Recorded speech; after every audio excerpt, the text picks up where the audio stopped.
तो इस कहानी की शुरुआत में एक बहुत बड़ी नदी दिखाई जाती है, जहाँ पर जेफ नाम का एक आदमी अपने कुछ साथियों के साथ एक जंगल से होते हुए कहीं पर जा रहा था। उन लोगों की बातों से ये साफ समझ आ रहा था कि वो लोग किसी बहुत ही खतरनाक और शापित जगह पर जा रहे थे, जहाँ पर क्रिम्सन एनाकोंडा नाम का एक बहुत ही खतरनाक और दुनिया का सबसे बड़ा एनाकोंडा रहता है। वो एनाकोंडा इतना ज्यादा खतरनाक था कि वो खुद ही जंगल में रहने वाले बड़े बड़े एनाकोंडास को खा जाया करता था। और अभी जेफ का प्लान ये था कि वो किसी भी हाल में उस एनाकोंडा को पकड़ेगा। लेकिन जैसे ही वो नदी के किनारे पर पहुंचते हैं, वैसे ही बोट का ओनर जेफ से पहले से ज्यादा पैसों की डिमांड करता है, क्योंकि उसके हिसाब से इस जंगल में खतरा काफी ज्यादा था। तब कुछ सोचते हुए जेफ उसको पैसे देते हुए जानबूझकर पैसों को नीचे गिरा देता है। और जैसे ही पैसों को उठाकर वो आदमी खड़ा हुआ, तभी जेफ उसकी गर्दन को एक खंजर से स्टैब कर देता है, क्योंकि उसको गद्दारों से सख्त नफरत थी। जिसके तुरंत बाद जेफ उस आदमी की गर्दन को काटकर पास की नदी में चारे के रूप में फेंक देता है। जिसके बाद वो अपने साथियों के साथ आगे बढ़ता है, जहाँ पर जंगल में कई मुंह वाले सांप की एक मूर्ति रखी हुई थी, जिसको देखने के बाद वो सब समझ गए थे कि उस क्रिम्सन एनाकोंडा की कहानी बिल्कुल सच है।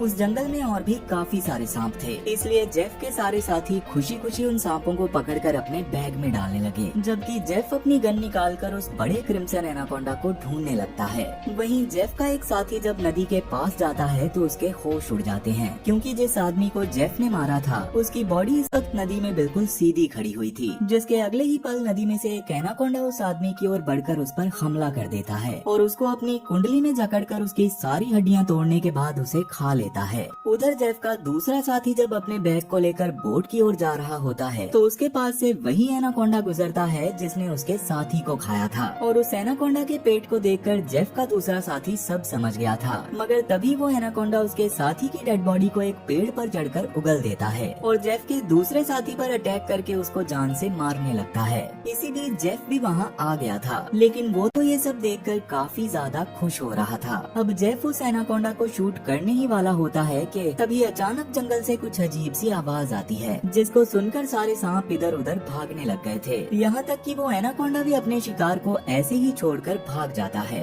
अब इस सब के बाद कहानी वहाँ से एक सर्कस शो पर आती है, जहाँ पर काफी सारे लोग काम किया करते थे और अभी वो सब कई लोगों के सामने बहुत ही बेहतरीन परफॉर्मेंस देते हैं। पर ये उनकी आखिरी परफॉर्मेंस थी, क्योंकि इसके बाद सर्कस बंद होने वाला था। तब बेलिंग नाम का एक आदमी उस सर्कस के मालिक से वहाँ काम करने वाले सभी लोगों को खरीद लेता है, क्योंकि उसने उनके साथ थाईलैंड में जाकर एक नया सर्कस खोलने का प्लान बनाया हुआ था और वो उन लोगों को अगले ही दिन एक कैप्टन के साथ पानी के रास्ते से थाईलैंड ले जाने वाला था, क्योंकि उसने एक शो के लिए एडवांस पैसे लिए हुए थे। मगर रात में लैन और बेलिंग की किसी बात पर बहस हो जाती है, इसलिए लैन ने सर्कस छोड़ दिया था, जिसकी वजह से लैन के साथी भी दुखी हो गए थे। पर अगली सुबह जब बोट निकलने वाली होती है तो लैन बोट के पास अपने पालतू पाइथन जिमी को लेकर आ जाती है, जिसके बाद उनका सफर शुरू हो जाता है। पर थोड़ी देर बाद बोट का कैप्टन नोटिस करता है कि जिस रास्ते से उन्हें जाना था वो रास्ता काफी सारे वुडन कंटेनर से बंद किया हुआ था और अगर अब वो बड़ा रास्ता लेते तो उन्हें थाईलैंड पहुंचने में देर हो जाती। इसलिए बेलिंग उन कंटेनर्स को ब्लास्ट करने का डिसाइड करता है। पर उनके ऐसा करने पर जब ब्लास्ट होता है तो उन कंटेनर्स में से काफी सारे सांप उड़कर उनकी बोट पर आ जाते हैं, जिससे सर्कस के सारे लोग डर के मारे इधर उधर भागने लगे थे।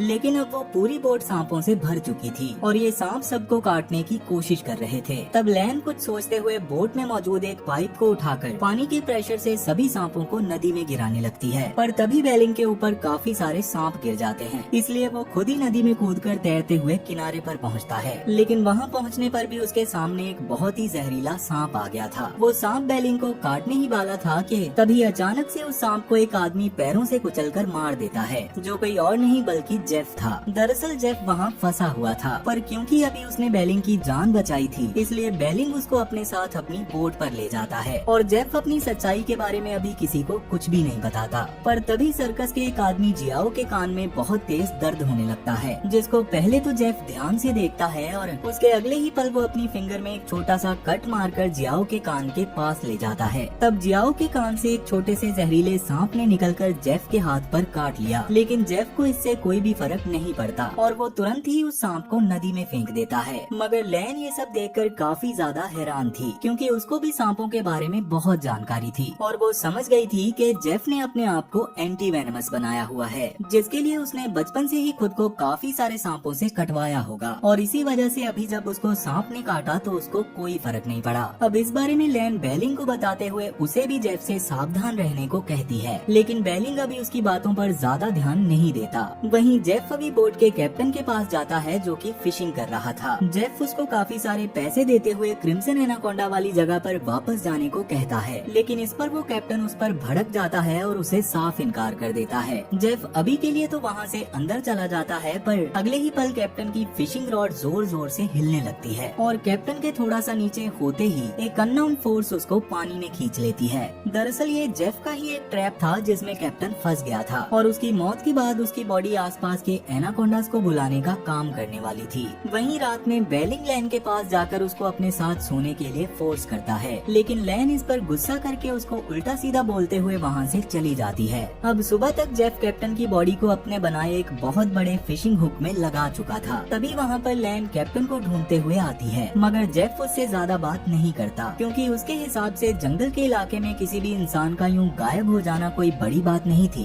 खैर तभी अचानक सबको कुछ अजीब सा लगने लगता है, क्योंकि उनकी बोट के नीचे एक बहुत बड़ा एनाकोंडा आ गया था जिसने कैप्टन की बॉडी को खा लिया था। पर जेफ के हुक में उस एनाकोंडा के फंसते ही जेफ उसको खींचने की कोशिश करने लगता है, पर वो एनाकोंडा हुक पर काफी ज्यादा जोर लगाता है और हुक के साथ साथ जेफ को भी नदी के अंदर खींच लेता है। मगर जेफ इतनी जल्दी हार मानने वालों में से नहीं था। उसने पास में पड़ी एक बोट उठा ली और भागने की कोशिश करने लगा, लेकिन एनाकोंडा तब उसकी बोट को ही जकड़कर क्रश करने लगता है। वहाँ सबको लगने लगा था कि शायद जेफ भी मारा गया होगा, लेकिन जेफ काफी तेज था और वो इस बार भी बचकर तैरते हुए वापस से बोट पर आ गया था। लेकिन वो एनाकोंडा बोट पर ही आ गया था और उसने सबके सामने उनके कैप्टन की बॉडी को अपने मुंह से उगल दिया, जिससे वो सब काफी ज्यादा डर जाते हैं और इधर उधर भागने लगते हैं। वो एनाकोंडा अभी सर्कस में मौजूद एक प्रीस्ट वोंग और उसके भाई वी के पीछे लग गया था, मगर तभी जेफ वहाँ आकर एक टूल से एनाकोंडा पर अटैक करता है, जिससे वो एनाकोंडा और भी गुस्से में आ गया था। तब जेफ तो जैसे तैसे वहाँ से निकल जाता है, लेकिन वो एनाकोंडा सर्कस के एक बच्चे और जियाओ के पास जाने लगता है। तब वो लोग उससे बचकर भागने की कोशिश करते हैं और भागते हुए कॉकपिट के पास आ जाते हैं, जहाँ पर पहले लैन छुपी हुई थी और अभी उसको कैप्टन का क्रॉसबो मिल गया था, जिससे वो उस एनाकोंडा को डराने की कोशिश करती है। और तब उसकी जान बचाने के लिए जियाओ एनाकोंडा के सर को एक मटके के अंदर फंसा देता है, जिससे वो एनाकोंडा काफी डर गया था और अपने आप को फ्री करवाने के लिए वो अपने सर को इधर उधर पटक रहा था। तब भागते समय गलती से लैन के पैर से पास में पड़ा काफी सारा केरोसिन गिर जाता है और वहाँ पर आग लग जाती है, जो थोड़ी ही देर में बोट में रखे डायनामाइट्स तक पहुँच गई थी। और जैसे ही एनाकोंडा अपने आप को फ्री करता है, वैसे ही बोट में एक बहुत बड़ा ब्लास्ट होता है। तब बाकी सब तो अपनी जान बचाने के लिए बोट से नदी में कूद गए थे, पर वो एनाकोंडा वहीं पर मारा गया, जिसके बाद सब लोग जैसे तैसे तैरते हुए किनारे पर आ जाते हैं, जहाँ आने के बाद सब लोग काफी ज्यादा डरे हुए थे, क्योंकि अब वो लोग जंगल के बीचों बीच हैं और उनकी मदद करने के लिए वहाँ पर कोई भी नहीं था। पर जेफ अभी भी एकदम चिल होता है और वो बाकी सबको एक मैप दिखाते हुए उस क्रिम्सन एनाकोंडा वाले जंगल की ओर चलने के लिए कहता है, जहाँ से वो उन्हें बड़े ही आराम से 2 दिन के अंदर ही थाईलैंड में पहुँचा सकता था। मगर लैन को उसकी बातों पर भरोसा नहीं था। वो समझ गई थी कि कैप्टन का मरना और उस एनाकोंडा का उनकी बोट तक आना, इस सब में जरूर जेफ का ही हाथ था और जेफ भी इस बात को मान लेता है। मगर इसके साथ ही वो सबको लालच देता है कि अगर वो उस एनाकोंडा को पकड़कर मार देते हैं तो वो लोग इतने ज्यादा अमीर हो जाएंगे कि उनकी 7 पीढ़ियों को भी काम करने की कोई जरूरत नहीं पड़ेगी। इस बात को सुनकर वैसे तो कोई भी खुश नहीं होता, लेकिन बेलिंग की खुशी का तो अब कोई ठिकाना ही नहीं था। वो इतने सारे पैसे कमाने के लिए कुछ भी करने को तैयार था, पर लैन उसको ऐसा करने से मना करती है, क्योंकि लैन के हिसाब से उनको एक रेडियो ढूंढकर मदद बुलाने की कोशिश करनी चाहिए थी। मगर बेलिंग उसकी कोई भी बात नहीं सुनता।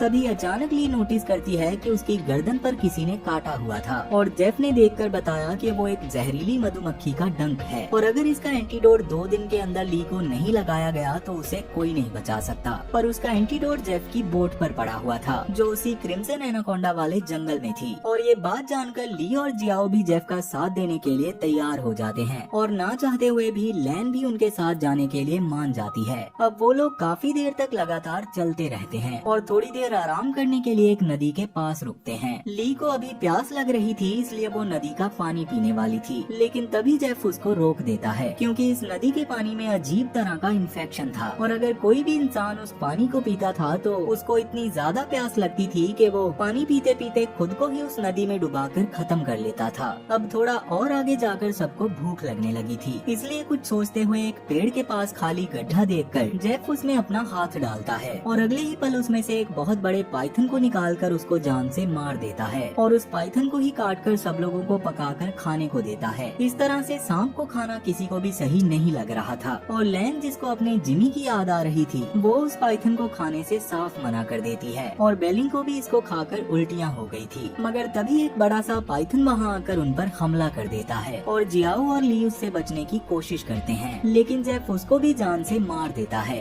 अब जल्दी ही रात होने वाली थी और उन सब की हालत काफी ज्यादा खराब थी। तभी बी अपनी गर्दन को खुजाता है जहाँ पर किसी अजीब से जानवर के काटने के निशान बने हुए थे, पर अभी इस बारे में वो किसी को कुछ भी नहीं बताता। तब वो लोग रात में आराम करने के लिए पास ही के एक केव में रुकते हैं, जहाँ पर बोन फायर करते समय ली और लैन साथ में बैठकर बात करते हैं और वो दोनों बातें करते हुए काफी ज्यादा इमोशनल हो जाते हैं। वहीं उस समय बाहर जेफ बैठा हुआ था, जो एक मैप को देखते हुए उस वक्त के बारे में सोचता है जब उसके सामने एक एनाकोंडा आ गया था। उस समय अपनी जान बचाने के लिए जेफ पास ही में पड़े एक कॉफिन में घुस गया था और उसके बाद उस कॉफिन को लेकर नदी में चला गया था और उस कॉफिन में ही वो वहाँ मौजूद बाकी वुडन ब्लॉक्स के पास चला गया था और वो काफी टाइम तक वहीं पर फंसा हुआ था। जिसके बाद जब बेलिंग ने कैप्टन से बोलकर उन कंटेनर्स को उड़वाया, तब जाकर जेफ आजाद हुआ और बेलिंग के साथ मिल गया। तभी प्रेजेंट में उसके पास बेलिंग आता है और जेफ उसको उस एनाकोंडा के बारे में बताने लगता है, जो असल में एक म्यूटेड एनाकोंडा था और वो काफी ज्यादा बड़ा था, जिसने दुनिया में मौजूद काफी बड़े बड़े शिकार किए थे और साथ ही उसने अपने जैसे और भी बड़े बड़े एनाकोंडास को मारकर खाया था। इसलिए अगर वो लोग किसी तरह उसको पकड़कर मार देते हैं तो बड़े आराम से वो उसको ब्लैक मार्केट में बेचकर बहुत ज्यादा पैसे कमा सकते थे। बेलिंग के मन में इस बात से अब और भी ज्यादा लालच आ जाता है और अब वो भी जेफ के साथ किसी भी हालत में इस एनाकोंडा को मारना चाहता था। तब ये बात भी पता चलती है कि असल में वो सर्कस के बंदों को थाईलैंड तो लेकर जा रहा था, लेकिन वहाँ पर वो उन्हें किसी इलीगल गैंग को बेच देता, जो उनके ऑर्गन्स निकालकर ब्लैक मार्केट में बेचने वाले थे।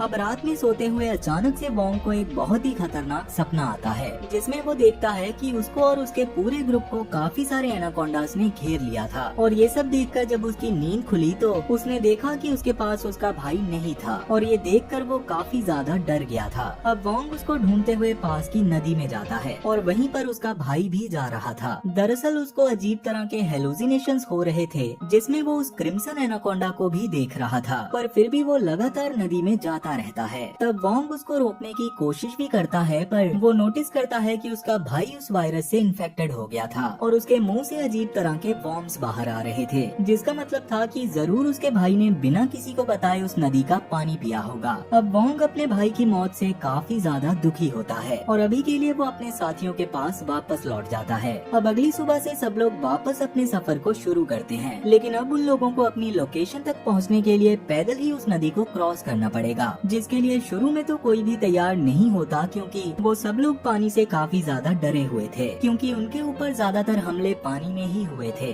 पर क्योंकि अब कोई और रास्ता नहीं था, इसलिए फाइनली वो सब पानी में चले जाते हैं। अब वो लोग आगे बढ़ ही रहे थे कि तभी अचानक एक बहुत बड़ा एनाकोंडा आकर वोंग पर हमला करके उसको मारने लगता है, जिसे देखकर लैन उसको बचाने की कोशिश करती है, पर वो उसे नहीं बचा पाती। इसलिए अब सब लोग अपनी जान बचाने के लिए जल्दी जल्दी आगे बढ़ना शुरू कर देते हैं और फाइनली वो लोग किनारे पर जेफ की बोट के पास पहुंच जाते हैं और वहां पहुंचकर अपने वादे के मुताबिक जेफ ने लैन को ली को बचाने के लिए वो दवाई दे दी थी, जिससे ली के अंदर का वो जहर खत्म होने वाला था। जिसके बाद लैन जेफ से थाईलैंड चलने के लिए कहती है, पर जेफ इसके लिए मना कर देता है, क्योंकि असल में वो वहाँ लैन और उसकी टीम को लेकर इसलिए आया था ताकि वो उनको भी चारे की तरह इस्तेमाल कर सके, क्योंकि उस एनाकोंडा को बस खाने का लालच देकर ही बुलाया जा सकता था और उसको मारा भी सिर्फ तभी जा सकता था जब वो अपने शिकार को खा रहा हो। और ये सब जानने के बाद वो सब लोग काफी ज्यादा डर गए थे और उन्होंने जेफ के साथ क्रिम्सन एनाकोंडा को पकड़ने से साफ इनकार कर दिया। मगर तभी बेलिंग एक खंजर निकालकर सबके ऊपर तान देता है, क्योंकि वो किसी भी हाल में उस एनाकोंडा को पकड़ना चाहता था।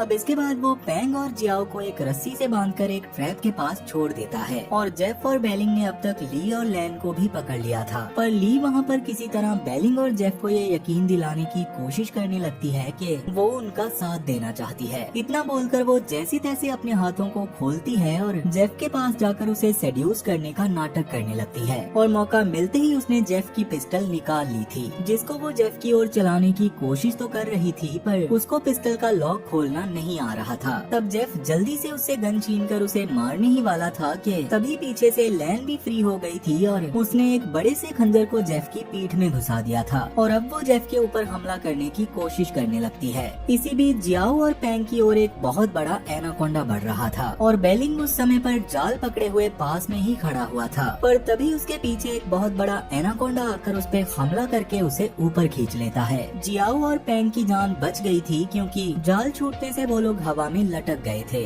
वहीं जेफ ने ली को अब तक शूट कर दिया था पर वो मरी नहीं थी, इसलिए जेफ उसको मारने की कोशिश कर रहा होता है कि तभी पीछे से लैन जेफ को एक लकड़ी से मारकर बेहोश कर देती है। जिसके बाद ली और लैन जल्दी से जाकर पैंग और जियाओ को फ्री करते हैं और वहाँ से जेफ की बोट से निकलने का प्लान बनाने लगते हैं। लेकिन तब तक जेफ को होश आ गया था। अब वो भी उन लोगों की तरफ ही बढ़ रहा था कि तभी एक एनाकोंडा आकर उसको भी अपने साथ पेड़ पर ले जाता है, जिससे अब लैन और बाकी सबको बोट पर जाने का मौका मिल गया था। लेकिन बोट पर जाने से पहले ही ली की लैन के हाथों में ही मौत हो जाती है, जिससे लैन काफी ज्यादा परेशान हो गई थी। पर अभी वो पैंग की जान बचाने के लिए जियाओ के साथ उसको बोट पर ले जाती है और वहाँ जाकर वो बोट को चालू करने की कोशिश करने लगते हैं, मगर तभी पीछे से एक बेहोश करने वाली गोली आकर जियाओ को लगती है, जो किसी और ने नहीं बल्कि जेफ ने चलाई थी। जिस एनाकोंडा ने जेफ को पकड़ा था, जेफ उसे भी मौत के घाट उतार चुका था और अब वो जियाओ, लैन और पैंग को पकड़ने के बाद उन्हें चारे के रूप में काफी बड़े बड़े ट्रैप्स में बांध देता है और उनके खून की खुशबू से काफी सारे एनाकोंडास ने उन्हें घेर लिया था। अब वो एनाकोंडास उन्हें खाने ही वाले थे कि तभी अचानक से सबको कुछ अजीब सी आवाज आती है और वहाँ पर क्रिम्सन एनाकोंडा आने लगता है, जिसने एक एनाकोंडा पर हमला करके उसे तुरंत ही मार दिया था। वो नॉर्मल एनाकोंडा के मुकाबले काफी ज्यादा बड़ा था और उसको देखने के बाद सब लोग काफी ज्यादा डर गए थे, जबकि जेफ बहुत ज्यादा खुश हो रहा था। तब क्रिम्सन एनाकोंडा जियाओ, लैन और पैंग को पकड़कर खाने ही वाला था कि तभी जेफ ने उस ट्रैप को छोड़ दिया, जिससे एक बड़े से जाल में ये क्रिम्सन एनाकोंडा फंस जाता है और अपने आप को छुड़वाने के लिए तड़पने लगता है। पर उसके तड़पने से वो जाल नीचे गिर गया था और जल्दी ही उस जाल को फाड़ने के बाद वो एनाकोंडा जंगल में भागने लगता है। पर जेफ उस पर फिर से हमला करता है और उसको पकड़ने की कोशिश करने लगता है, मगर क्रिम्सन एनाकोंडा इस वक्त काफी ज्यादा गुस्से में आ गया था और वो जेफ को बुरी तरह से इधर उधर घसीटने के बाद फाइनली उसके शरीर को जकड़कर खा जाता है, जिससे फाइनली अब जेफ की मौत हो गई थी।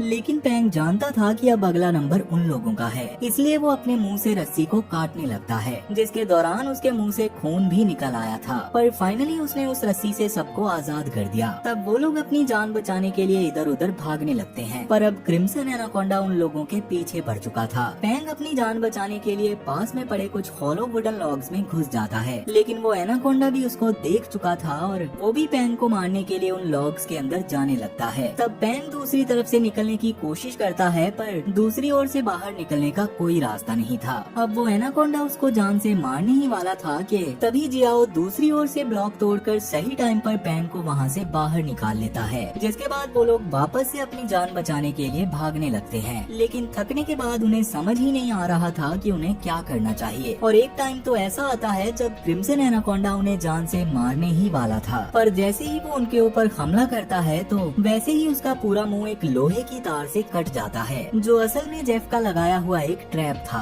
और किस्मत से लैन, जियाओ और पैंग उस ट्रैप के बीच में आ गए थे, जिससे अब उन तीनों की जान बच जाती है और जल्दी ही वो तीनों जेफ की बोट में बैठकर वहाँ से निकल जाते हैं। पर उनके जाने के बाद क्रिम्सन एनाकोंडा फिर से जिंदा हो गया था, जैसा कि जेफ ने बताया था कि वो असल में एक म्यूटेड एनाकोंडा है और बाकी सबसे काफी ज्यादा अलग है, तो इतनी आसानी से तो वो नहीं मरने वाला। वो बड़े आराम से अपने हेड को रीजनरेट कर लेता है और वहाँ से अपने नए शिकार को ढूंढने के लिए निकल जाता है और इसी के साथ ये कहानी यहीं पर खत्म हो जाती है। लेकिन पर्सनली मुझे लगता है कि इस जंगल में क्रिम्सन एनाकोंडा के अलावा कई मुंह वाला सांप भी जरूर होगा, क्योंकि उसकी मूर्ति को भी कहानी में दिखाया गया था। अब आप लोगों को इसके बारे में क्या लगता है मुझे कमेंट करके जरूर बताना। तो चलो फिर मिलते हैं अब अगली वीडियो में और तब तक के लिए गुड बाय।